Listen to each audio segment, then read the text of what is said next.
고라가 반역할 때 함께 반역했던 사람들이 누군지 아십니까? 다단과 아비람과 온입니다. 그런데 이상하게 벨렛의 아들 온은 본문에서 빠져 있지요. 그 이유에 관해 많은 주경신학자들은 온은 이들에게서 일찌감치 떠났기 때문이라고 합니다. 관계를 끊고 단절했기에 살았다는 것입니다. 관계를 끊는 것이, 단절하는 것이 온이 산 이유였습니다. 이 사건에서 한 가지 더 주목해야 하는 것이 있습니다.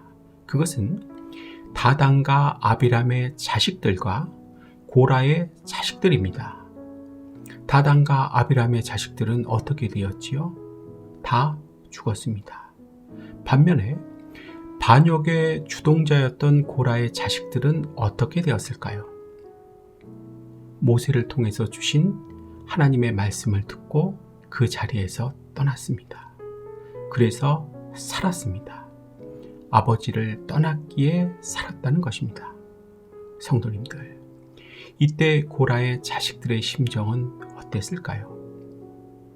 불쌍한 우리 아버지, 아무 말을 해도 듣지 않는 그 아버지를 떠나야 하는 그들의 마음은 어떠했겠느냐 하는 것입니다. 참으로 고통스러웠을 것입니다. 이루다 말로 형용할 수 없었을 것입니다.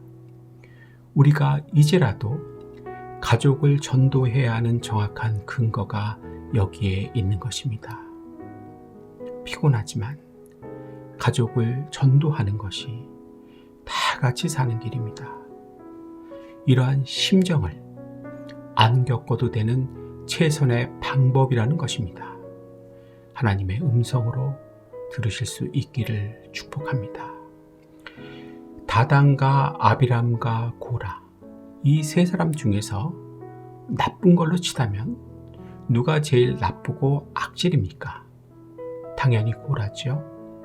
제일 악질이고 나쁜 아버지를 둔 고라의 자식들은 살았습니다. 그렇죠? 내 아버지가 어떠냐는 이처럼 내 인생에 있어서 생각하는 것처럼 그렇게 중요하지 않다는 것입니다. 왜죠? 하나님 아버지가 있기 때문입니다. 고라의 자식들처럼 하나님 아버지의 말씀을 듣고 살아간다면 아무런 문제가 없습니다. 믿으셔서 아멘 하시기 바랍니다. 그런데 여러분들은 지금껏 어떤 아버지의 말을 들으며 또 보며 살아왔습니까? 여러분에게는 하나님 아버지가 있습니다. 그 아버지는 여러분에게 절대로 실망을 주지 않습니다. 무능하지도 무시하지도 무책임하지도 않습니다. 또 이기적이지도 변덕을 부리지도 않습니다. 여러분을 부끄러워하지도 않습니다. 그러니 이제는 안심하셔도 됩니다. 그리고 이제부터는 죽기까지 날 사랑하시는, 그래서 절대로 날 방치하지 않으시는 사랑과 능력의 하나님 아버지의 말씀을 듣고 사십시오. 그러면 고라의 자식들과 같이 살 수가, 생명의 길을 걸어갈 수가 있게 되는 것입니다. 그 아버지, 그 하나님 아버지가 여러분을 지명하여 불러주신 것입니다. 그래서 오늘 이 시간, 이 자리에 있게 하시고 말씀도 해 주시는 것입니다.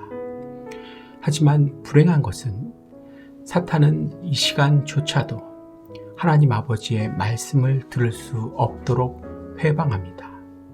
딴 생각을 하게 만들고, 딴 곳을 보게 만들고, 기분이 나쁘게 만들고, 불만을 갖게 만들고, 지루하게 만들고, 졸리게 만들고, 이렇게 해서 이 짧은 순간마저도 하나님 아버지의 말씀을 못 듣게 한다는 것입니다.